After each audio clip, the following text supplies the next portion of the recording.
بسم اللہ الرحمن الرحیم۔ ناظرین کرام، آج ہم ایک ایسی خبر کا تجزیاتی جائزہ لے رہے ہیں جو نہ صرف نیو یارک بلکہ عالمی سیاست اور مذہبی اور ثقافتی تنوع کے حوالے سے بھی غیر معمولی اہمیت رکھتی ہے۔ زہران ممدانی کا قرآن پاک پر حلف اٹھا کر نیو یارک کے پہلے مسلمان، پہلے جنوبی ایشیائی اور پہلے افریقی نیاد میئر بننا محض ایک سیاسی تبدیلی نہیں بلکہ ایک طاقتور علامتی پیغام بھی ہے۔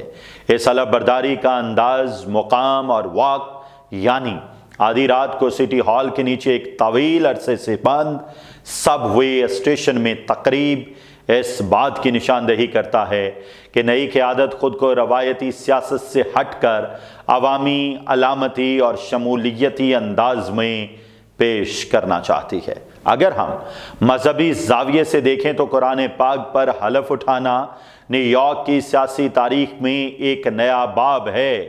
آئینی طور پر کسی مذہبی کتاب پر حلف لینا لازم نہیں، لیکن زہران ممدانی کا یہ انتخاب اس بات کی واضح ہدایت ہے کہ جدید مغربی جمہوریت میں مذہبی شناخت کو چھپانے کی بجائے اعتماد کے ساتھ پیش کیا جا سکتا ہے۔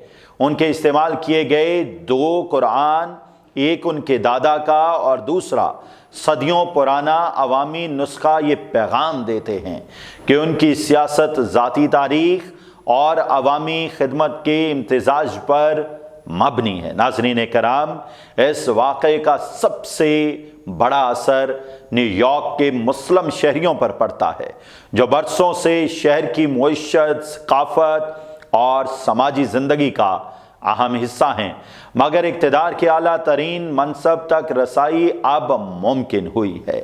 زہران ممدانی کی ذاتی شناخت، جنوبی ایشیائی نیاد ہونا، یوگنڈا میں پیدا ہونا اور نیو یارک میں پرورش پانا خود نیو یارک کے کثیر الثقافتی مزاج کی عملی تصویر ہے۔ مجموعی طور پر دیکھا جائے تو یہ حلف برداری محض ایک تقریب نہیں بلکہ ایک واضح پیغام ہے کہ نیو یارک جیسے عالمی شہر میں قیادت کا معیار نسل یا مذہب نہیں بلکہ عوام کا اعتماد ہے، جسے پاکستان میں بھی امپلیمنٹ کیا جانا چاہیے۔ اب اصل امتحان یہ ہوگا کہ زہران ممدانی اس تاریخی موقع کو عملی حکمرانی، شہری مسائل کے حل اور تمام کمیونٹیز کے ساتھ چلنے میں کس حد تک کامیاب ہوتے ہیں، کیونکہ علامتیں امید ضرور دیتی ہیں مگر تاریخ کارکردگی سے ہی لکھی جاتی ہے۔ خدا تعالیٰ دنیا میں بسنے والے مسلمانوں کی خیر کرے۔